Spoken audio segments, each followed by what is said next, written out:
So right now I want to show you how to uninstall Photoshop if you want to, for whatever reason, to delete it, or if you're done with the program.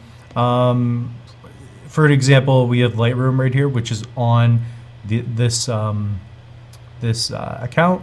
You just hit the uninstall here, so you would hit your bottom three little dots here, and then you would hit uninstall, and then that's where you would essentially get this Photoshop version 13.0 uninstalling. So that's happening right now, and that is basically how you uninstall the program. So you want to make sure that the program is closed beforehand. It's going to let you know, and then that's essentially how you uninstall it.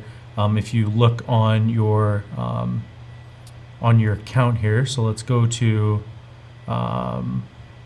Adobe's creativecloud.adobe.com apps, all desktop. So again, same thing. This is the actual app that we're working on our desktop, where we have all of the software.